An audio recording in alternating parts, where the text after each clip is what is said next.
नमस्कार। देश प्रदेश के इस खास शो में आपका बहुत बहुत स्वागत है। मैं हूं आपके साथ जया कौशिक त्रिवेदी। बात करते हैं बिहार की, जहां बढ़ते हुए अपराध का सिलसिला रुकने का नाम नहीं ले रहा है। पटना की बात करें तो कल शाम को एक एयरलाइंस के कर्मचारी की गोली मारकर हत्या कर दी गई। इंडिगो एयरलाइंस के स्टेशन मैनेजर रुपेश सिंह जब अपने ऑफिस से घर लौटे, उसी वक्त अपराधियों ने वारदात को अंजाम दिया। उन्हें तुरंत अस्पताल ले जाया गया, जहां डॉक्टरों ने उन्हें मृत घोषित कर दिया। घटना पटना के वीआईपी इलाके में शुमार पुनाई चक की है और अब ये बात सामने आ रही है कि अपराधियों ने वारदात को अंजाम देने से पहले रेकी की थी। वो रुपेश सिंह के अपार्टमेंट के पास पहले छिपे हुए थे। घटना को अंजाम देने के बाद अपराधी फरार हो गए। पटना के एसएसपी उपेंद्र शर्मा का कहना है कि पूरे मामले की जांच चल रही है। हमारे सहयोगी हमारे साथ जुड़ गए हैं मनीष कुमार पटना से। मनीष, यहां पर हम लगातार देख रहे हैं कि आए दिन बिहार के अलग अलग जगह से जो है इस तरह की वारदातें, घटनाएं, चाहे महिलाओं की बात करें या इस तरह के अपराधों की बात करें, वो सामने आ रही है। इस पूरे केस में अपराधियों के संबंध में क्या जानकारी हासिल हुई है? क्या कोई किसी तरह की गिरफ्तारी, कोई सुराग मिला है? क्या कुछ आपके पास अपडेट? देखिए, मेरे पास अपडेट यही है कि बिहार में, खासकर राजधानी पटना में, अगर कोई अपराधी किसी को अगर मारना चाहे तो वो निश्चित रूप से मार सकता है, क्योंकि बिहार की आज की सच्चाई यही है कि अभी तक इस घटना में ना किसी की गिरफ्तारी हुई है, ना कोई सुराग मिला है।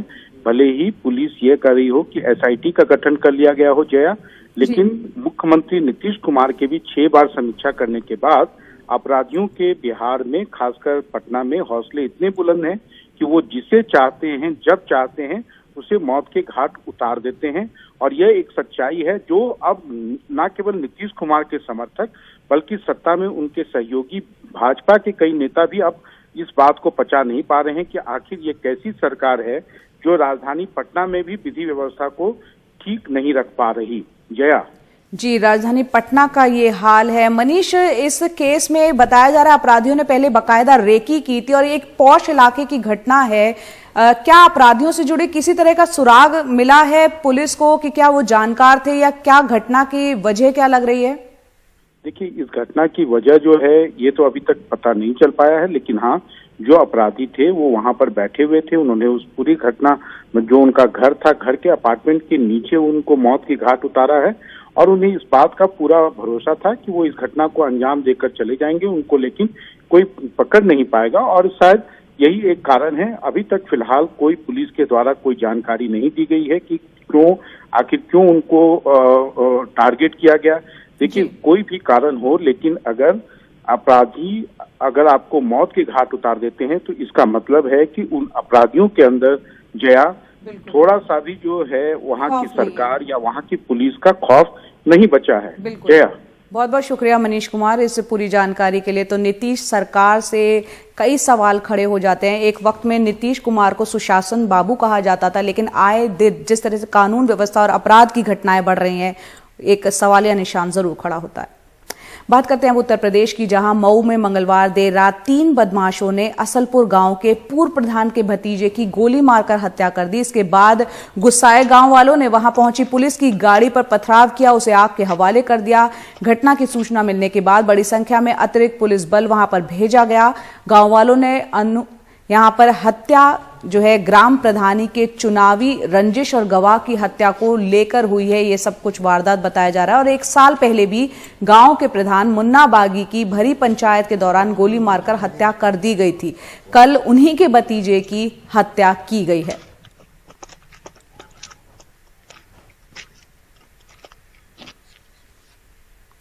और अब बात करते हैं मध्य प्रदेश की, जहां पिछले 72 घंटों में महिलाओं के खिलाफ अपराध की 2 बड़ी वारदात सामने आई है। सीधी जिले में एक महिला के साथ जघन्य तरीके से सामूहिक बलात्कार किया गया, जो कहीं ना कहीं 2012 में दिल्ली में निर्भया गैंग रेप जो हुआ था वो यादों को ताजा कर देता है। जहां एक अधेड़ महिला के साथ कथित तौर पर 3 लोगों ने न सिर्फ सामूहिक बलात्कार किया है, बल्कि उसको बुरी तरह से उसके साथ बर्बरता भी की गई है।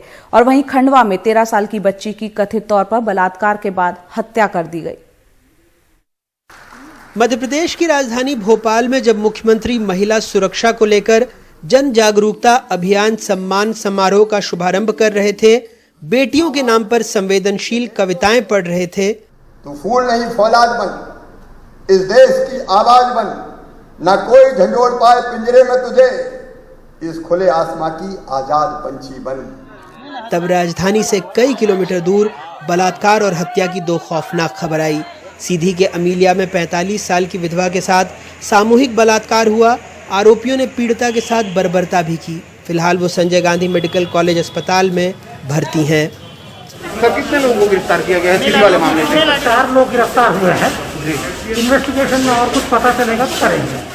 वहीं खंडवा में 13 साल की बच्ची जो घर से सामान खरीदने निकली थी, उसके साथ एक दुकानदार ने बलात्कार किया, फिर अपने घर की छत पर पत्नी के साथ मिलकर उसकी हत्या कर दी।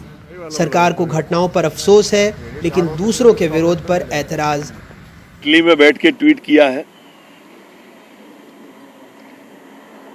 इतनी दूर से उनको मध्य प्रदेश दिखा, राजस्थान नहीं दिखा, महाराष्ट्र नहीं दिखा, जहां बस में कल 2 बार बलात्कार हुआ। घटना कोई भी हो, चाहे यहां की हो या वहां की, दुखद है, पीड़ादायक है। पर इतनी दूर से उनको महाराष्ट्र क्यों नहीं दिखा? ऐसे प्रसंग नहीं दिखते हैं तो या तो आदमी दूर से देख रहा हो या गुरूर से देख रहा हो। मेरा निवेदन है, शऊर से देखो।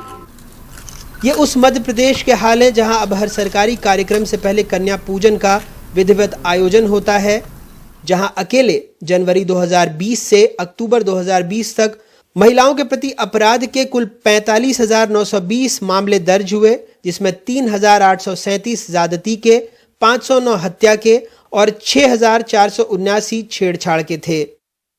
मध्य प्रदेश के मुख्यमंत्री शिवराज सिंह चौहान खुद को बच्चियों का मामा कहते हैं। महिलाओं के प्रति अक्सर वो बेहद संवेदनशील दिखते हैं, लेकिन एक हकीकत ये भी है कि वो लंबे अरसे से मध्य प्रदेश के मुख्यमंत्री हैं और लंबे अरसे से मध्य प्रदेश महिलाओं के प्रति अपराध में नंबर 1 है। ऐसे में अब ज़बानी सख्ती से ज़्यादा ज़मीनी सख्ती की ज़रूरत है। मध्य प्रदेश में अपने ब्यूरो सहयोगियों निशाद, देवेंद्र पांडे और भोपाल से कैमरा पर्सन रिजवान खान के साथ अनुराग द्वारी, NDTV इंडिया।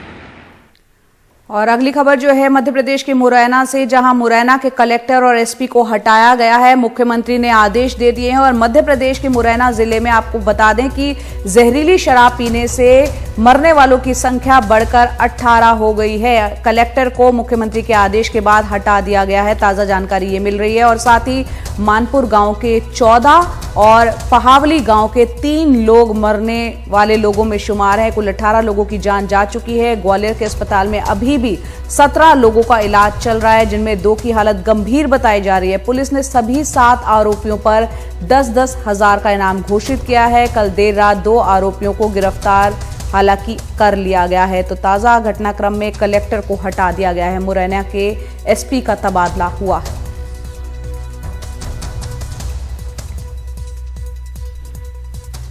तो आपको बता दें कि एक बड़ी घटना थी, जहां मुरैना में 18 लोगों की जान जहरीली शराब पीने के चलते चली गई थी और 17 लोग अभी भी बीमार हैं, अपना इलाज करवा रहे हैं। मुख्यमंत्री शिवराज सिंह चौहान ने आदेश दिया है और यहां पर SP का तबादला, मुरैना के जो SP है उनका तबादला कर दिया गया है। साथ ही तुरंत प्रभाव से कलेक्टर को हटा दिया गया है। लगातार हमारे सहयोगी अनुराग द्वारी इस पर नजर बनाए हुए थे। अनुराग, क्या रुख करते हैं। अनुराग, यहाँ पर मुख्यमंत्री की तरफ से आदेश आया है और क्या कुछ निकल कर आया है इस खबर में? एक कड़ा एक्शन होता हुआ दिख रहा है? जी बिल्कुल, साफ तौर पर मुख्यमंत्री ने उच्च स्तरीय बैठक सुबह बुलाई थी और बैठक में उन्होंने कहा कि मुरैना की घटना अमानवीय और तकलीफ पहुंचाने वाली है। मिलावट के खिलाफ अभियान संचालित है, फिर भी ये घटना हुई जो बहुत दुखद है और तत्काल उन्होंने कलेक्टर और SP को हटाने के निर्देश दे दिए हैं। ये भी कहा है कि पूरे मामले की जांच होगी। उन्होंने इस उच्च स्तरीय बैठक में गृह मंत्री और तमाम आला अधिकारियों की मौजूदगी में कहा कि ऐसे मामलों में कलेक्टर SP दोषी होंगे, एक्शन लिया जाएगा। मैं मूक दर्शक बनकर ये सब नहीं देख सकता। अवैध शराब के खिलाफ अब पूरे प्रदेश में अभियान चलेगा। आबकारी अमले को भी पर्याप्त होने, जो भी रिक्त पद है उनके भरने की और कड़ी निगरानी की उन्होंने बात कही है और जो SDOP हैं उनको भी वहां पर सस्पेंड कर दिया गया। इस बैठक में गृह मंत्री डॉक्टर नरोत्तम मिश्रा, वित्त मंत्री जगदीश देवड़ा जिनके पास आबकारी का भी प्रभार है और इसके अलावा चीफ सेक्रेटरी और DGP भी मौजूद थे। जी अनुराग, बहुत बहुत शुक्रिया इस पूरी जानकारी के लिए आपका।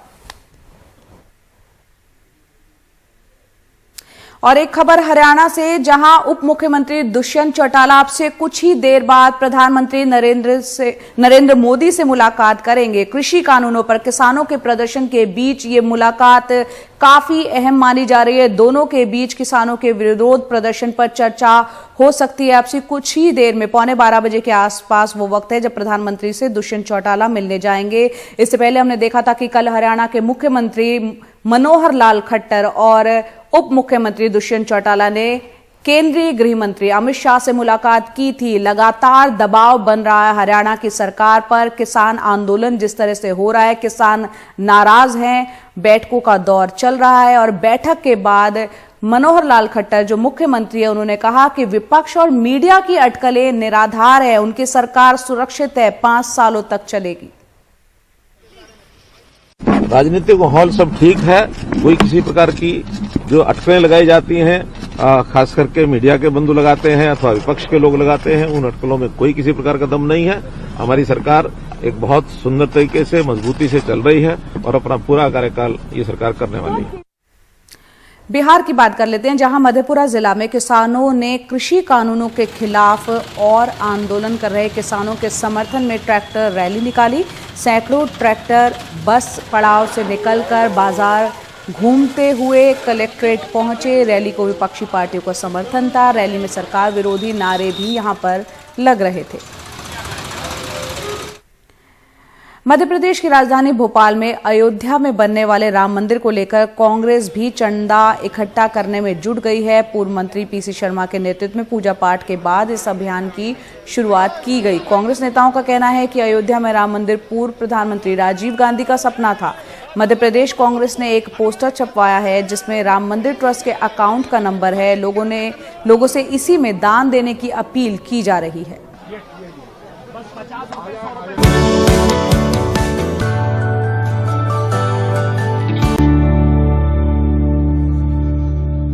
और अब बात करते हैं बर्ड फ्लू की, जिसका कहर 10 राज्यों पर साफ तौर पर देखा जा सकता है। और अगर उत्तर प्रदेश की बात करें तो यहां बर्ड फ्लू की वजह से सरकार ने दूसरे प्रदेशों से मुर्गे और अंडे मंगाने पर रोक लगा दी है। बर्ड फ्लू की दहशत से यहां पोल्ट्री कारोबार 80% कम हो गया है। यूपी में हर दिन औसतन 30 लाख मुर्गे बिकते हैं। राज्य के 1 दर्जन जिलों में पक्षियों की मौतें हुई हैं, जिनकी जांच की जा रही है। लखनऊ के अलीगंज इलाके में अयाज इस गुमटी में पिछले 10 साल से अंडों का कारोबार करते हैं। सुबह से कोई खरीदार नहीं आया। कई रोज पहले खरीदे गए अंडे गुमटी में भरे पड़े हैं। वो डरे हुए हैं कि कहीं अंडों की बिक्री पे ही रोक न लग जाए। कितना असर पड़ा कि कितना कारोबार पहले कर लेते थे, अब कितना हो रहा है? 90% कम हो गया है तो कारोबार को छोड़िए, 10% बचा है और नहीं चल रहा है।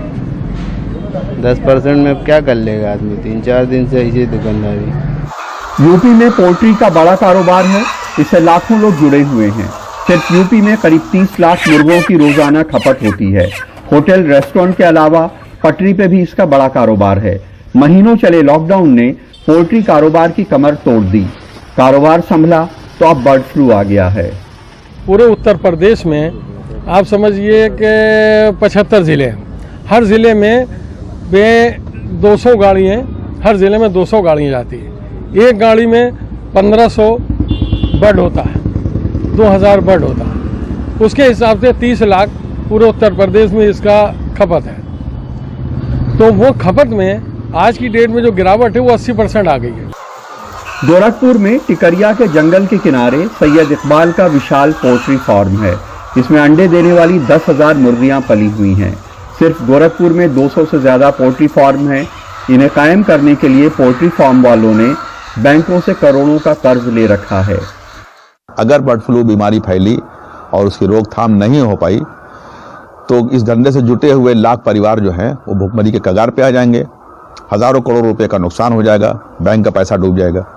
कानपुर जू में जंगली मुर्गों को बर्ड फ्लू होने के बाद जू बंद कर दिया गया है और काफी पक्षी मारे गए हैं। इसी तरह लखनऊ जू में चिड़ियों के सारे बाड़े बंद कर दिए गए हैं। चिड़ियाघरों में मांसाहारी जानवरों को मुर्गे खिलाने पर रोक लगा दी गई है। सरकार कहती है कि वो इसे फैलने से रोकने का पूरा इंतजाम कर रही है। हम पूरी तरह से इसमें सतर्क हैं और बर्ड फ्लू किसी कीमत पर हम अपने प्रदेश में नहीं फैलने देंगे। मुझे मालूम है एक हमारे कुक्कुट पालन वाले लोग इससे चिंतित हैं, लेकिन कोई घबराने की बात नहीं, हम पूरी तरह से सतर्क हैं। उत्तर प्रदेश में बर्ड फ्लू से ज्यादा बर्ड फ्लू की दहशत है। अभी जब कारोबार इतना कम हो गया है तो अगर केसेस बड़े पैमाने पर निकल आएंगे तो पोल्ट्री उद्योग का क्या होगा समझा जा सकता है। गोरखपुर में सलीम, कानपुर में अरुण और लखनऊ में कैमरामैन राजेश गुप्ता के साथ कमाल खान, एनडीटीवी इंडिया। और मध्य प्रदेश के झाबुआ के कड़कनाथ मुर्गों में भी बर्ड फ्लू की पुष्टि हुई है और इसके बाद कड़कनाथ मुर्गों को मारकर दफनाने का काम शुरू हो गया है। पिछले 7 दिनों से हर दिन कड़कनाथ के 300 से 400 चूजों की मौत हो रही थी। कल जब रिपोर्ट आई तो बर्ड फ्लू की पुष्टि हुई। कुछ दिन पहले पूर्व भारतीय कप्तान महेंद्र सिंह धोनी ने भी यहां के आशीष कड़कनाथ फार्म को 2000 कड़कनाथ चूजों का ऑर्डर दिया था, लेकिन अब इस ऑर्डर को पूरा करने में देरी होगी, जाहिर सी बात है। मकर संक्रांति के दौरान गुजरात में पतंग उड़ाने की एक परंपरा रही है और सूरत के एक दंपति ने गेहूं के दानों से 5 फुट की पतंग बनाई है। इसके जरिए मास्क पहनने, 2 गज की दूरी रखने और साबुन से हाथ धोते रहने का संदेश इसमें दिया गया है। इस पतंग को बनाने में इस दंपति को 5 घंटे लगे।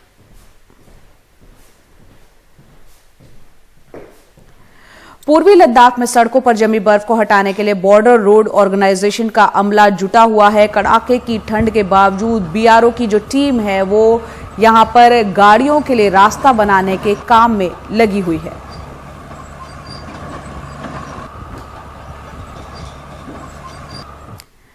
और दक्षिणी कश्मीर के पहलगांव में एक बर्फ के बीच एक खास और अपनी तरह का पहला ताइक्वांडो शो का आयोजन किया गया।